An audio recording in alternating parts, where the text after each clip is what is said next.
Hi, everyone. Welcome back to another episode of Green Jeans. I'm your one co-host, Annika Van Rossum. My pronouns are she, her. I'm joined by my other co-host, Maya Van Rossum, also using pronouns she, her. And we do this podcast. We're talking about social and environmental justice issues through a generational lens. And if you've been listening to this podcast, usually I do the intro and I'm very upbeat and happy. That is not the case today. If you can't tell, it's a little bit more somber from both of us, who are usually very bubbly people, because we're going to talk about what happened this week, unfortunately, on Tuesday with another school shooting, the one in Texas. The numbers keep changing of victims going up. So we're going to talk about that. We're going to talk about, some just our feelings about it. Cause I don't know. And I think also what's happening in reaction to it, which is really horrifying. As you said, I think when I first heard the news about it, sort of towards the end of that day, they were talking about 4 victims dead, which is a horrifying a lot when you're talking about children who died because they went to school. And then by the next day, it was up to 20. And I think the last I heard, it might be 19 children and 2 adults. And because kids went to school and these 2 adults went to work, and they should have been safe and nobody should have had to have been worried. And it ended in catastrophe because of guns.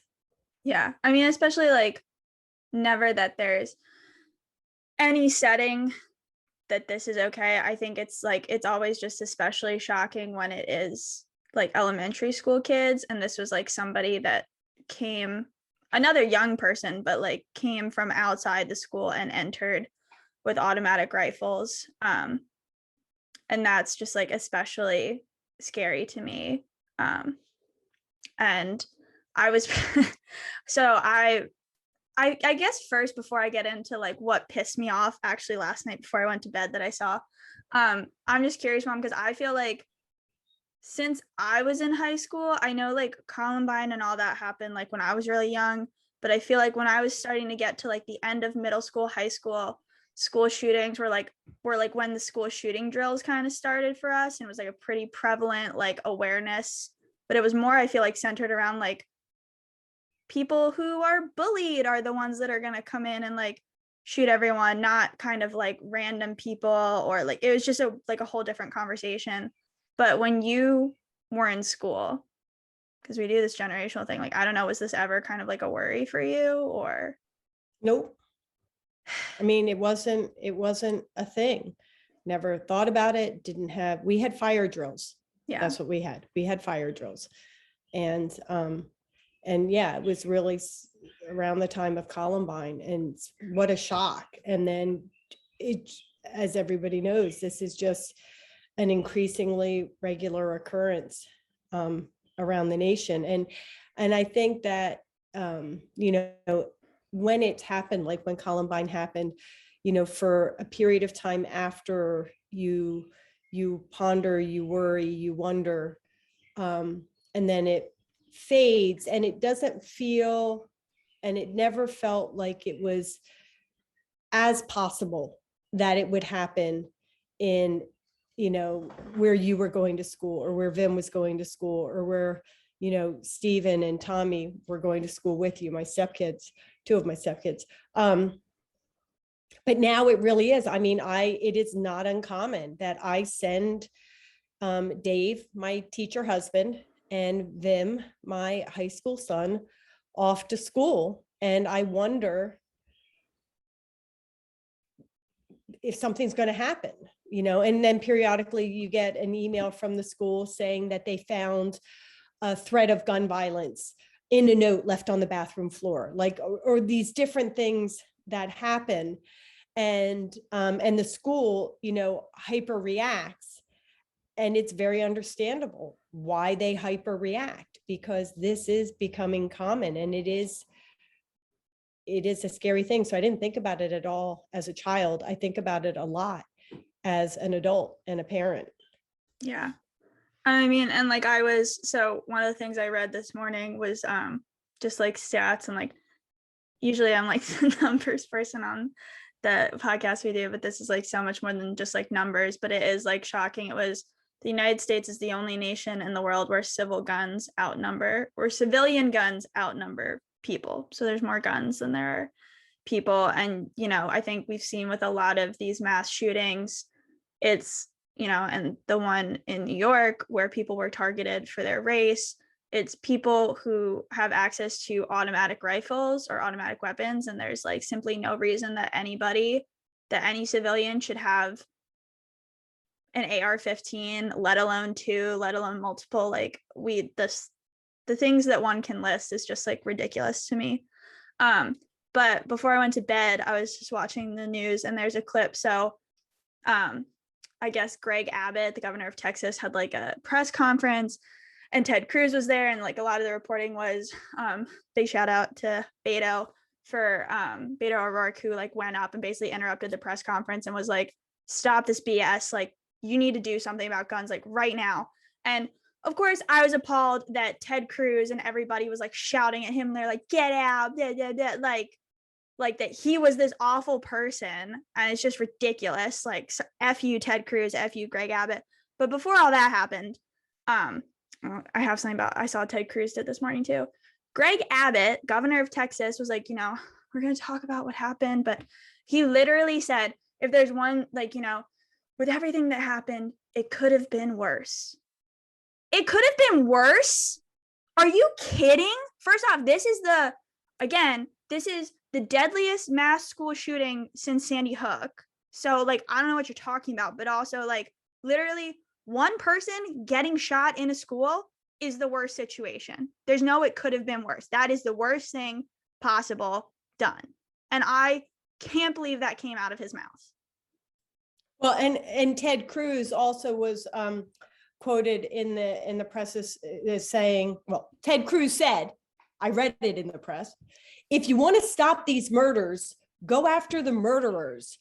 No shit, Sherlock. Of course you're going to go after the murderers. They've got him. They're going after him. But that doesn't stop the next round of mass shootings, right? Whether it's in school or out of school, in a supermarket. So yes, you go after the murderers, but you also have to find a cure, or at least some level of a cure for the problem. And the problem is access to guns and the prevalence of guns. And I'm glad that you raised that point about, how many guns are in the US. And it's not just a little difference between the US and other nations. One assessment that was done, and this was reported in the BBC, about the number of guns in private hands per people. And in the US, for every 100 residents, there are 120 guns in private hands. So as you said, more guns than people, and that just puts it on that more, per people. But the next state down from the US is Yemen, okay? And there, for every 100 people, it's 52 guns, less than 50%. And the numbers, just go down and down from there in terms of other countries. And so that's really quite shocking. In fact, what is it? Iceland, of the top, they do the top 10 for every 100 residents, it's 31 guns. That's a quarter than what's happening here in the US. And sort of connected with that, the number of killings that happen by gun, homicides by gun, is dramatically higher in the US. In the US, when you take into account all homicides, 79% of them happen by gun. When you look at other nations, the next one down is Canada. 37% of the homicides are by guns. In the UK, 4% of the killings are from guns. So it's, they love to say, the pro-gun people love to say, the problem isn't the guns, it's the people. No, the problem is a combination. The problem is the people. And then you give those people who are prone to killing others access easy access to guns. And in Texas, they're making it easier and easier by the year. And we can talk about that. The more shootings that happen, the reaction in Texas is some placating language. And then when they actually have an opportunity to act, they're actually making it easier to have a higher prevalence of guns in Texas society. Yeah. And I saw now this news, and I think Mitch McConnell is talking about it. The former leading cause of like child death in the US was car accidents, or like and now it's guns, now it's shootings, which is just like, there's just no words for it. I mean, that's the hard thing about this conversation, is it's also just like there's just nothing to be said. And I'm shooketh. And I saw like at this same press conference, a reporter was like asking Ted Cruz like are you going to do anything about like guns and like this issue with guns? And Ted Cruz and me is like, this isn't about politics. And then, but then he says multiple times, he's like, you want to do something about guns though? And you want to do something about gun violence? The policies that the Democrats have laid out aren't going to do anything. And the Democrats this and the Democrats that, and the Democrats aren't going to do this. And it's like, literally the fact that your immediate answer isn't to just be a clear-headed human and be like, I understand that the Republican Party, that the right wing, whatever, likes their guns, but I, as a human being, am not going to watch any more children be murdered, and just say that. Like, I don't care if you're not going to have an exact answer of what you're going to do, but just say, you know what, it is time for, like, the fact that that's not your answer, like, immediately is, I really don't get it. Like, obviously a mass shooting is never okay, and it's never something that should happen, but especially when it's just like innocent children who went to school and are sitting and coloring, and your immediate response is, and this freaking party that's like, we have to protect the right to life, and that's why fetuses who aren't even born yet should have rights, but the children that are already in this world, that are in a school building, have less rights to their life than some freakoid with a gun. Like, I don't get it. I really don't. Well, and that's the thing, is they, as you said, they raise up the Constitution. They raise up the Constitution to force people to carry to term what at one point is a bunch of cells. Yeah. And they're forced to carry it to term and then birth it, obviously, as a baby. But then after that child is born, right? So there's no right to universal health care, right? There's no right to be protected from the climate crisis. There's no right to clean water or clean air, or those essentials to life. But as you, and there's no right to be protected from this wanton gun violence. And yet there is, under the Constitution, right? I'll put all this in the constitutional context, and yet there is a constitutional right for the killers to get the guns that they use to kill the kids. And so, that they cloak themselves in the Constitution to deny critical protections to a happy, healthy, long life to children and people. But yet then again cloak themselves in the Constitution to allow access to guns that devastate their lives, and to deny critical needs like healthcare, like clean water and clean air. I mean, it is just, the hypocrisy is just off the charts insane. And I do want to say, like, thinking about this whole issue of rights and reactions and what's happening from those in the pro-gun arm of politics and the community. After 2019 in Texas, there were two shootings. There were 23 people were killed by what the news reported, the Texas Tribune reported, as an avowed racist at an El Paso Walmart. And then a few weeks later, 7 more people were killed in a shooting spree in Midland and Odessa. And the year before, in 2018, there had also been a killing at the Santa Fe High School, and there 10 people had been killed, 13 injured while they were in an art classroom, just going back to your, coloring.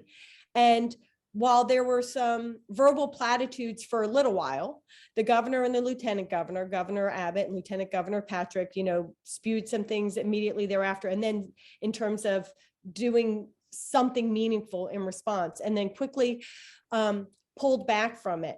And what ultimately ended up happening in the wake of those couple of years of significant shootings was the legislature passed a bill giving more teachers access to guns. So this idea that now teachers are supposed to be carrying guns in the classroom and teaching and, wielding guns. Like that.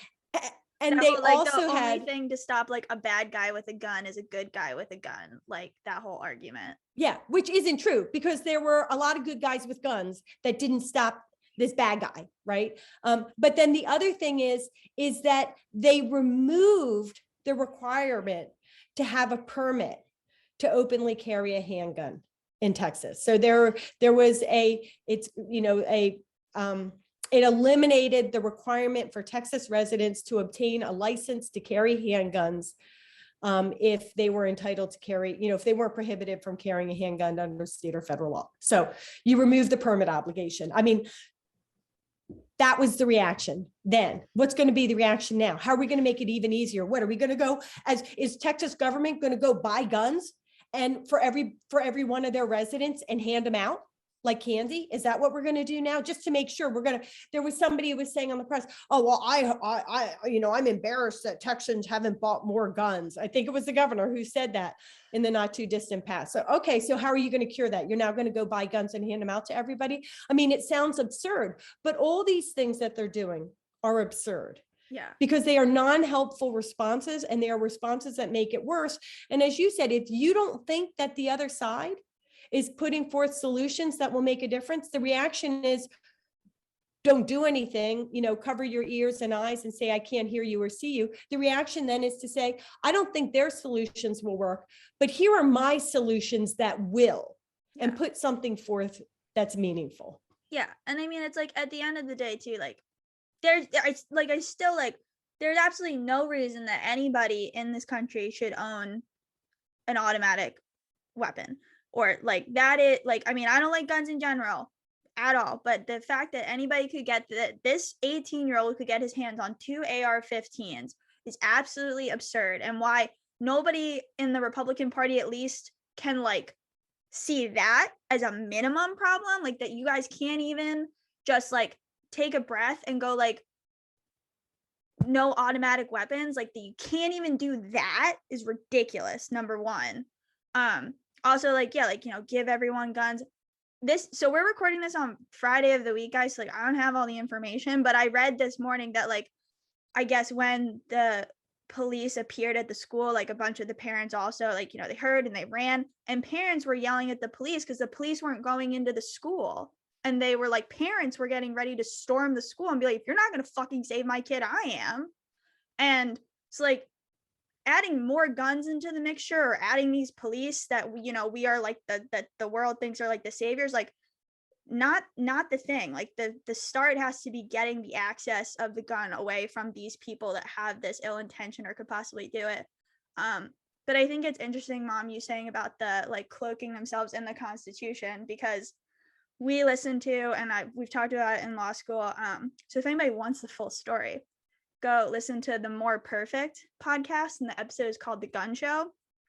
The Second Amendment is and the rights that people have around it is a really new concept, honestly. And it's wasn't really ever clear in the Constitution. So if anyone's ever read it, it's a civilian militia. So the debate is always if that's actually the National Guard, or this concept that was created by the founding fathers of people should be able to rise up against their government if we have a monarchy problem again. So everybody should be able to protect themselves. There's that debate. But it's never been clear. And the Second Amendment wasn't really a big thing until I think the the NRA, of course, did some big stink, but it's basically all comes out of a case of the District of Columbia versus Heller. And so, like, you can go shopping for plaintiffs, and these lawyers found this guy, Dick Heller, who was a racist, who was a misogynist, an awful person, and they were challenging a limitation on handgun purchasing in DC, and all because Justice Scalia did his little thing that he does. I hate him. He finds a way found a way to do everything the way he wanted it to. And because of the placement of one flipping comma in the sentences of the Second Amendment, he said, this means that every person has a constitutional right. So, like, I just want everybody who, like, I think everybody should look that up, because I feel like gun rights activists are always like, it's a constitutional right. It's really not, in my opinion, and from what I've read, it's something that the Supreme Court freaking made up, or that Antonin Scalia freaking made up and said, I'm going to twist and turn this how I want it to. It has nothing to do, like, the Constitution and the history and things of the Founding Fathers is 100%, 95% silent on what the Second Amendment actually fucking means. Like, it's just not as clear as the Republican Party is making it out to be. It's really not. And, like, that's what pisses me off, is it's not a constitutional right. It is a made up thing, frankly. And it's just, it is so stunning how, again, you know, the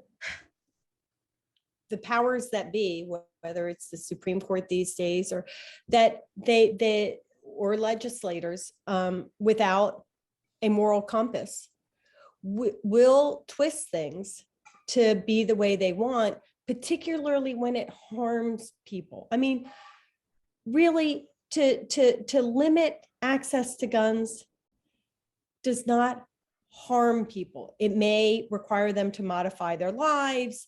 It may, maybe they're, I don't, but it provides so much benefit and protection to everybody, and doesn't harm,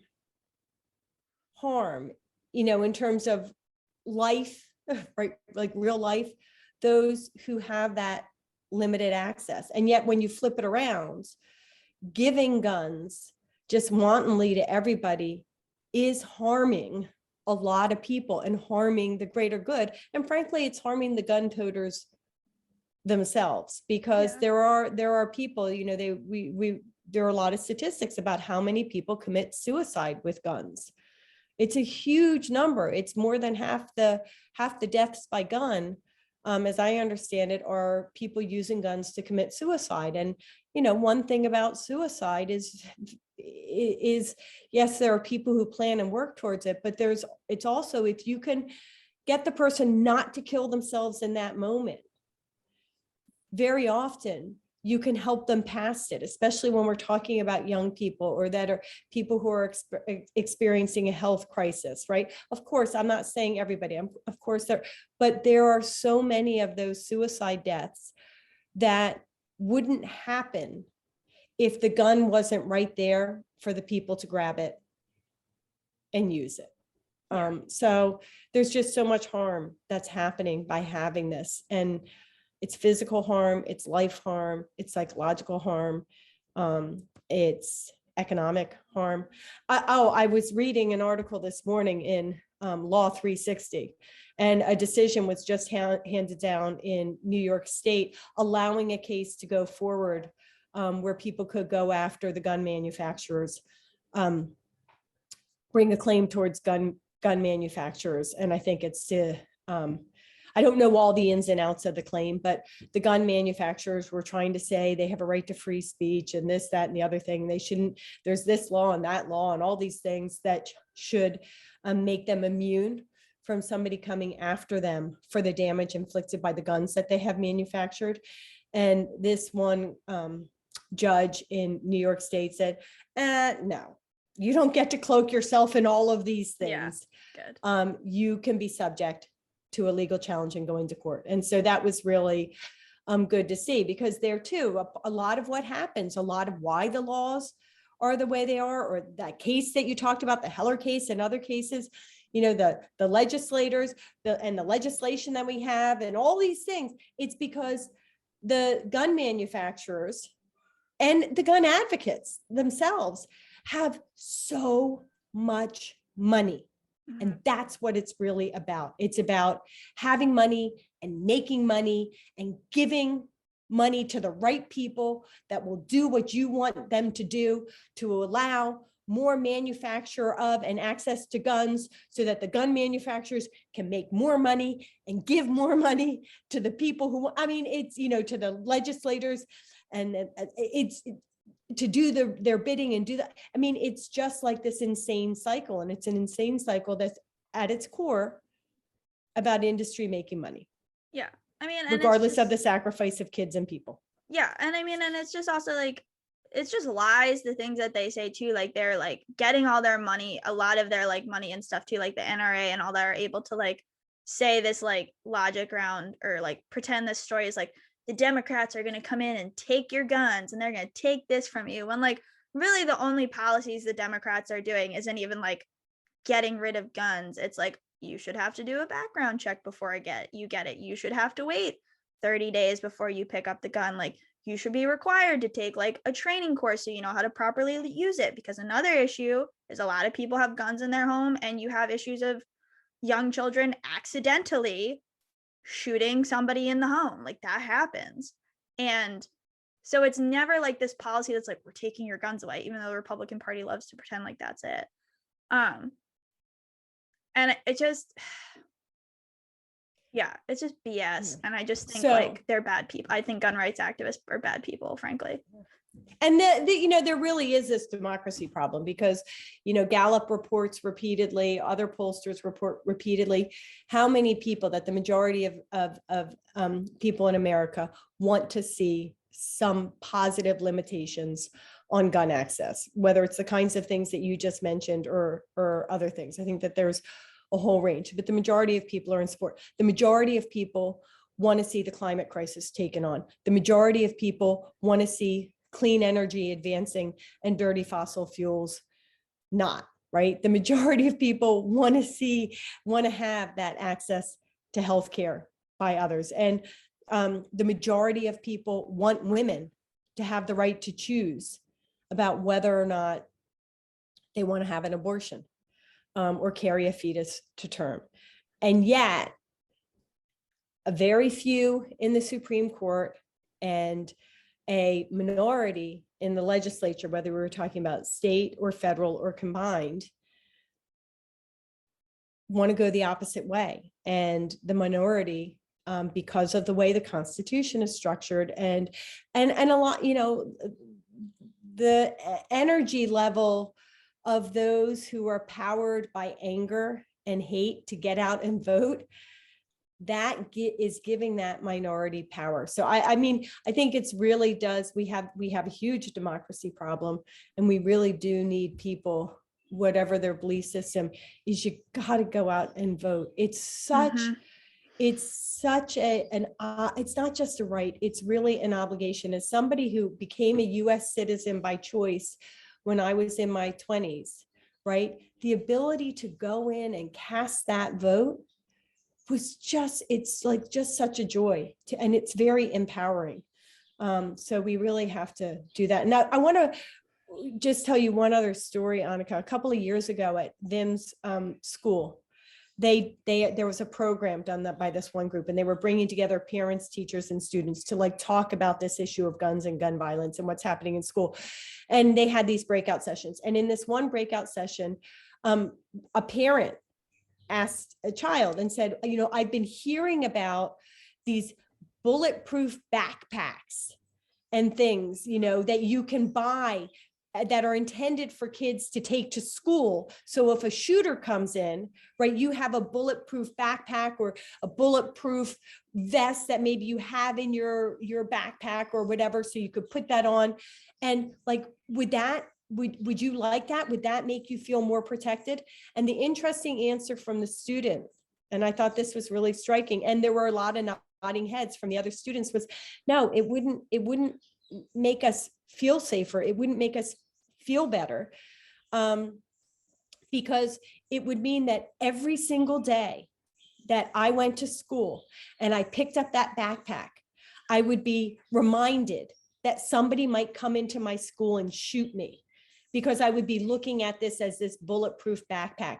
And so that it would create this perpetual level of fear every single day I went to school, because I would be reminded every single day I went to school that I need to be afraid. And so with that, it would really be harmful and not helpful. And I thought that was a very striking answer. And so just wanted to share that with our listeners. No, I think I saw that. My friends and I were talking about that too. Like I've seen that backpack, and we were just like,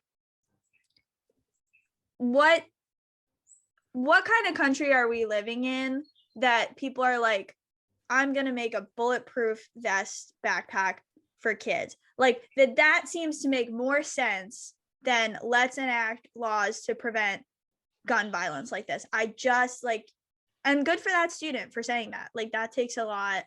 And I think too, like what always shocks me about this is like we've said with like so many, and I admire like so many young people for this, is it's not just like parents saying I'm scared for my kid. It's students that are like, I am in my school and I am afraid. The kids are the ones saying they are afraid. And it's just that nobody is listening is just ridiculous. And that they're not even not listening, that they're arguing with them on it, like that they are invalidating how they feel. And it's just, there's no words. One way that people can take their power back, first off, look at, what movements are the organizations that are dedicated to getting meaningful action on gun ownership and access to guns. Support them, engage with them, find out what they're calling on all of us to do, and do it, is one thing. And then the other thing really is vote. Yeah. Right. Whatever your issue of concern, vote about it, vote for it, get somebody in office. And chances are, if you're concerned about the climate crisis, you're concerned about gun violence, and you're concerned about the rights of women to choose their health care and make their family planning decisions. And so you're probably going to find candidates that share, common ground with you on all of those issues. So you can, vote in a way that's powerful and meaningful, and you're going to have a lot of other people. And when you decide on the best candidate to vote for yourself, share that knowledge with your friends, families, and neighbors. Because often people aren't quite sure who to vote for. It's hard to do that research. If you've done the research, share it. And let others know what you're thinking and who you're going to vote for. And maybe you'll influence others to turn out. Because that's a lot, I think, why people don't turn out sometimes. It's like, well, I don't know who to vote for. Yeah. So help people know who to vote for, and help them get out to the polls. Yeah, I know two nonprofits that I know of that if people want, everytown.org does a lot against gun violence and trying to stop that. So go check them out. And I also, I think it's called sandyhookpromise.org. And I think that's the one run by the student survivors from the Sandy Hook school shooting, and they create a lot of awareness around looking for the signs of gun violence, trying to prevent it, and obviously sharing their story about what they went through. So those are two places to start to look if you're not sure. And then I thought I would end on a little bit of a different note, a carry forward from another previous episode where we were talking about wildlife rehabilitation. And one of the things we were talking about was how important it is if you hurt an animal, run into it with your car, or you see a hurt animal, check. We're not talking about the orphans, right, which we talked about. Like, if you see an animal in the road, check to see if it's alive or not. I actually this morning was driving back from my morning exercise, and there was a little hump on the yellow line in the middle of the road. And as I drove by, like a wing lifted up, and I thought, oh, it just lifted up because of the movement of the car. Yeah. But I thought, you know what?